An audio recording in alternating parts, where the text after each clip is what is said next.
유튜브로 읽는 박정희 전기 11권 마탄의 사수 역사를 향한 연설.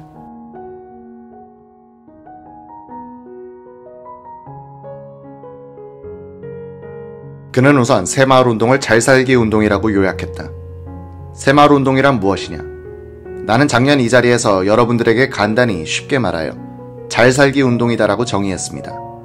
나 혼자 잘 먹고 잘 입고 고대광실 좋은 집에서 사는 것만이 잘 사는 것이 아니라 부지런하고 자존심이 강하고 서로 협동을 하여 서로서로 도와서 땀 흘려가면서 나도 잘 살고 우리 이웃도 잘 살고 우리 고장도 잘 살고 우리나라도 잘 사는 것이다. 이렇게 나는 강조했습니다. 그것만 가지고도 안 되는 것입니다. 우리들 세대뿐만 아니라 우리들 후손들에게 자랑스러운 유산을 물려줄 수 있는 부강한 나라, 살기 좋은 나라를 만들어서 자손들에게 물려주는 것, 이것이 참되게 잘 사는 것입니다. 우리는 우리 후손들에게 다시는 가난이라는 유산을 절대 물려줘서는 안 되겠습니다. 이것이 새마을운동의 궁극적인 목표라는 것을 작년에도 강조했고 오늘 이 자리에서 다시 한번 여러분들에게 또 우리 온 국민들에게 재강조하는 바입니다. 우리는 다시는 가난한 나라, 가난한 나라의 백성, 못 사는 나라의 국민, 못난 백성이라는 소리를 들어서는 안 되겠습니다. 과거 일제시대 또는 해방 직후 그리고 6.25 전쟁을 전후하여 우리나라 사람들이 해외에 나가면 외국 사람들이 우리를 보고 당신 어느 나라 사람이요? 이렇게 물을 때 자주정신과 주체의식이 없는 사람들 가운데는 나는 한국 사람이요 라고 대답하는 것을 부끄럽고 떳떳하지 못하게 생각하여 말을 못한 사람들이 많이 있었습니다. 당신 어느 나라 사람이요? 나는 동양 사람이요. 동양에도 여러 나라가 있는데 중국 사람이요? 일본 사람이요? 아니요. 그럼 어디요? 한국이요. 한국이 어디에 있더라? 또 아는 사람은 한국전쟁 때 그 피란민이 몰려다니던 그 한국말이요. 과거 우리가 외국에 나가면 이런 말을 들은 적이 많이 있었습니다. 앞으로는 어디에 나가서 당신 어느 나라 사람이요? 나는 대한민국 사람이요 하고 떳떳하게 가슴을 펴고 자랑스럽게 이야기할 수 있는 그런 나라를 만들자. 특히 우리 후손들에게는 어디에 나가서도 조금도 구김살 없이 가슴을 활짝 펴고 떳떳하게 대한민국 사람이라는 것을 자랑할 수 있는 그런 사회를 만들어서 물려주자. 이것이 우리가 노리고 있는 새마을운동의 궁극적인 목적인 것입니다. 그의 열띤 이야기는 계속된다. 그렇다면 이처럼 살기 좋은 우리 고장을 만들자면 어떻게 해야겠습니까? 첫째는 부지런해야 합니다. 즉 근면입니다. 옛말에 일근은 선지장이요 일태는 악지장이라는 말이 있습니다. 한문입니다만 일근, 한일자, 부지런한 근자. 한번 부지런한 것은 선지, 착한 것에 으뜸 가는 것이다. 부지런한 것이 모든 선에 으뜸 가는 것이다. 일태는 악지장이란 게으르다는 것은 나쁜 것 중에서도 으뜸 가는 것이다. 이런 옛말이 있습니다. 근면하지 못한 사람이 100마디 말을 해보았자 그것은 소용이 없는 것입니다. 그 다음에는 자주정신이 강해야 되겠습니다. 서로 협동을 할 줄 알아야겠습니다. 근면, 자조, 협동, 이것이 새마을운동의 행동 강령입니다. 따라서 이 운동은 조국 근대화를 위한 일대 약진 운동이요 동시에 범국민적인 정신혁명운동이라고 나는 확신합니다. 따라서 이 운동은 반드시 행동과 실천이 뒤따라야 합니다. 이론이나 말만 가지고는 될 수 없는 것입니다. 따라서 새마을운동은 하나의 행동 철학입니다. 또한 이 운동은 반드시 주민의 소득 증대와 직결되어야 한다는 것을 강조해 둡니다. 소득 증대를 수반하지 않는 운동은 처음에는 모두 열을 올려서 하지만 시간이 흐르면 흐를수록 그 열의가 식어버리고 주민들이 흥미를 느낄 수 없게 되는 것입니다.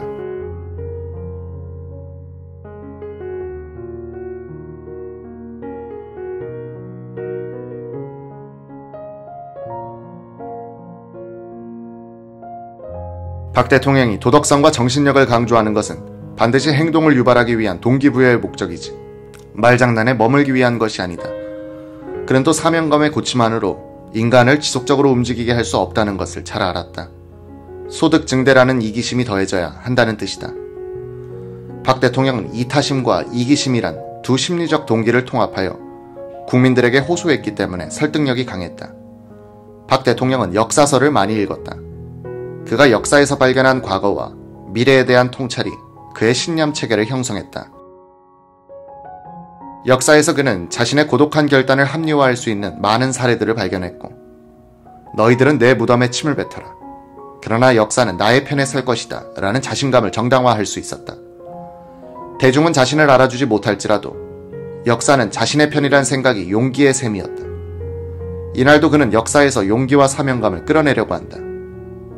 오늘 이 자리에서도 여러분들에게 1970년도판 성공사례집 두툼한 책이 한 권씩 배포될 것입니다. 이것은 내년도에 가면 1974년도판, 다음해에는 1975년도판, 이렇게 앞으로 계속 우리 농촌 근대화 과정에 있어서 하나의 역사로서 편찬하여 후세에까지 남기려고 합니다. 후세에 우리 자손들이 이 책을 읽어서 우리의 조상들이 이처럼 훌륭한 마을을 만들고 나라를 건설하기 위하여 이만큼 피땀을 흘려가면서 노력했구나 하는 그 사실을 우리 후손들이 알게 될 때 과연 그들이 어떠한 느낌을 가지겠는가. 우리 후손들로 하여금 우리도 이래가지고는 안 되겠다, 게을러서는 안 되겠다, 조상들의 뜻을 받아들여야겠다는 감명과 감동을 느끼도록 해야 하는 것입니다. 이것이 바로 민족의 어린 것입니다. 우리가 옛날 히랍의 역사를 읽어보면 이러한 이야기가 있습니다.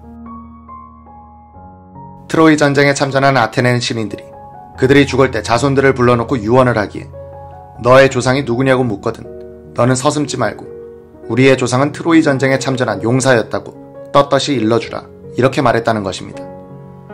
우리도 앞으로 나이가 들어 늙으면 죽을 때가 올 것입니다. 나는 우리 자손들에게 후세에 너의 조상이 누구냐고 묻는다면 나의 조상은 1970년대에 새마을운동에 앞장서서 알뜰하게 일한 바로 저 마을의 농민이었다고 대답하라는 유언을 남기는 것이 가장 보람된 것이라고 생각합니다. 박정희 대통령은 민주주의를 부정하지는 않았다. 그 불가피성과 당위성을 인정하면서도 그는 서구의 최신 민주주의가 그 경험이 일천한 한국에서는 그대로 적용될 수 없다고 확신했다. 이런 확신은 한국의 발전 단계와 봉건적 잔재, 그리고 한국인의 민족성에 대한 통찰에서 우러나온 하나의 신념이었다. 다수 지식인이 독재화라고 비판했던 10월 유신도 박 대통령의 사전에는 한국의 역사와 문화적 토양에 알맞은 한국적 민주주의의 실천이었다. 그는 이날 새마을운동이야말로 한국적 민주주의의 실천 도장이라는 유명한 말을 남긴다. 나는 오늘 이 자리에서 결론적으로 몇 가지를 여러분들에게 말하고자 합니다. 첫째로, 새마을운동은 한국적 민주주의의 실천 도장이다. 나는 이렇게 강조하는 바입니다. 왜냐하면 새마을운동은 한두 사람이 모여서 되는 것이 아닙니다. 온 불악 사람들이 전부 참여해야 하는 것입니다. 우선 불악 사람들이 한자리에 모여 그 불악에서 가장 신망이 높고 창의적이며 헌신적인 불악 지도자를 전체 의사에 따라 뽑아야 합니다. 그리고 그 불악의 발전을 위하여 모든 사람의 좋은 의견을 들어 종합을 하고 모든 사람의 동의를 얻어서 해야 하는 것입니다. 결코 한두 사람의 의견을 가지고 이것이 추진되는 것은 아닙니다. 모든 사람의 의견을 듣고 모든 사람의 동의를 얻은 다음에는 그 불악 전체의 이익이 될 수 있는 사업을 선택하고 그 다음에는 남녀노소가 전부 참여하여 서로 협동하고 땀 흘려 이 일을 추진해야 하는 것입니다. 여기에서 얻어진 성과, 여기에서 얻어진 소득은 불악민들에게 골고루 공평하게 돌아가야 되고 또 불악민들에게 동의를 얻어 일부 소득을 불악 공동기금으로 저축해야 합니다. 그 저축한 것이 어느 정도 축적이 되면 또다시 불악 사람들의 전체 의견을 모아서 불악 공동이익 사업을 결의하여 이를 추진해 나가야 하는 것입니다. 이것이 새마을운동입니다.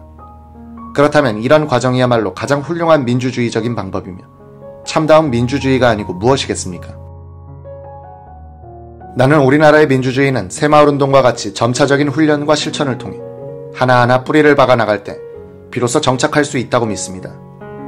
우리가 민주주의를 앉아서 놀고 먹고 선거 한번 치르고 나면 전부 정부에 의지하면 된다는 의존심만 양성하고 여야, 아랫동네, 이 마을 저 마을이 전부 분열하여 서로 싸우고 욕하고 하는 것으로 착각해서는 안 되겠습니다. 나는 이런 민주주의가 오래가면 그 사회는 멸망한다고 생각합니다.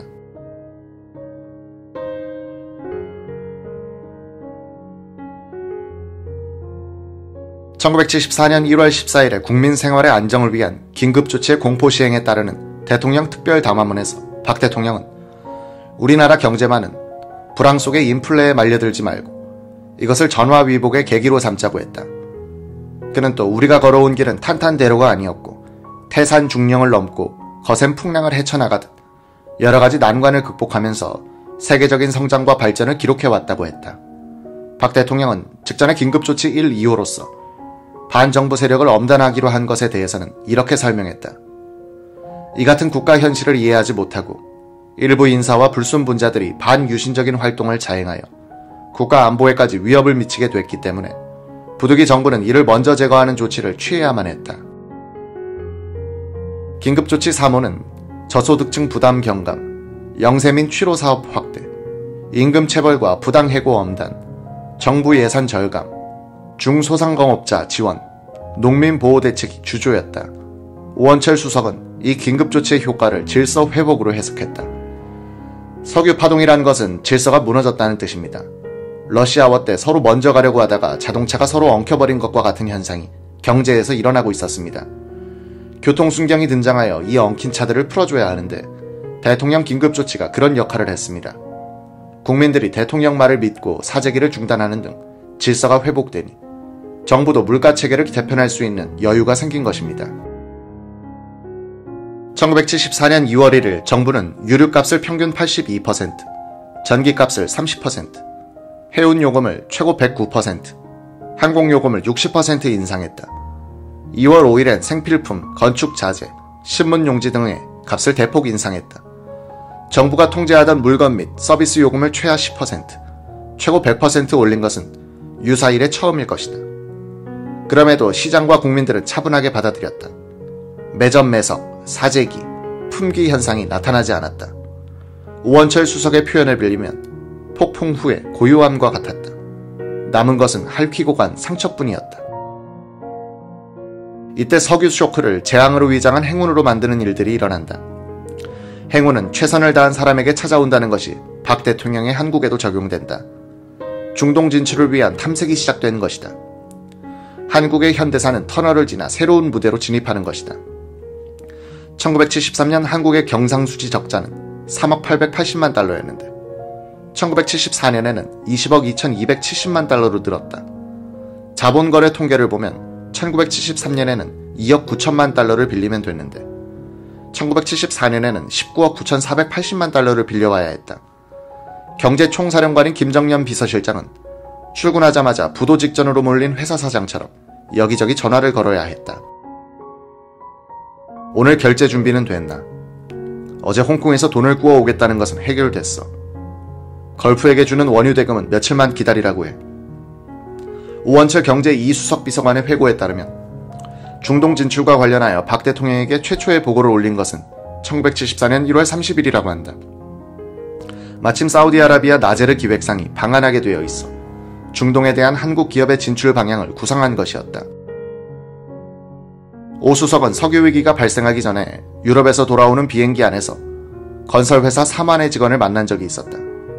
그때 삼환은 한국 기업체로서는 처음으로 사우디에서 고속도로 건설 공사를 따내 일을 하고 있었다. 그때 삼환 직원은 서울시장이 초청한 제다시장 부부와 동행하고 있었다. 비행기가 도쿄에 가까워지자 제다시장 부인이 양장으로 갈아입었다.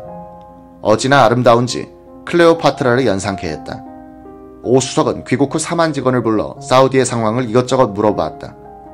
오 수석은 5.1달러가 모이는 중동 시장을 겨냥하여 군수품의 판매, 공장 건설, 토목, 건축, 기술 인력 수출을 생각했다. 1월 30일 오전 오 수석으로부터 중동 진출 관련 보고를 받은 박 대통령은 국내 업자들을 불러다가 설명회를 개최하고 중동 진출에 적극적으로 나서라는 뜻을 전하라고 했다. 그날 오후 오 수석이 다른 건으로 결재를 받으러 갔더니 박 대통령은 중동 진출건에 대해 좀 더 자세히 설명해봐 라고 했다. 오 수석은 군대식으로 목소리에 힘을 주어 보고했다. 각하, 우리나라에는 3가지 장점이 있습니다. 첫째, 우수한 인력을 보유하고 있다는 것입니다. 중동은 작업 환경이 가장 나쁜 곳입니다. 고온이고 사막지대입니다. 오락도 없는 곳입니다. 이렇게 나쁜 조건이야말로 우리나라에게는 극히 유리한 조건이 됩니다. 우리나라에는 군인 정신으로 무장한 수십만 명의 제대 장병들이 있습니다. 월남에서의 경험도 있습니다. 각하, 에너지 위기는 국난의 일종입니다. 한국 남아가 국난을 극복해야 하지 않겠습니까? 지금까지는 어린 여공들이 수출을 해서 우리 경제를 지탱해왔습니다만 이번에는 남자가 나서야 할 때가 아니겠습니까? 둘째, 우리나라 남자 기능공들의 인건비는 선진국보다는 훨씬 싸고 기술 수준은 후진국보다 월등합니다. 셋째, 공기 단축인데 이 부문은 우리 건설업체가 자신 있습니다. 경부고속도로 공사식으로 돌관 작업을 하는 데는 소질이 있습니다. 오수석, 소신이 있어 조품원. 각하 중동에 진출하자면 뒷거래가 필요하다고 합니다. 우리나라는 이 방면에도 소질이 있지 않습니까? 박 대통령은 소리를 내어 웃었다.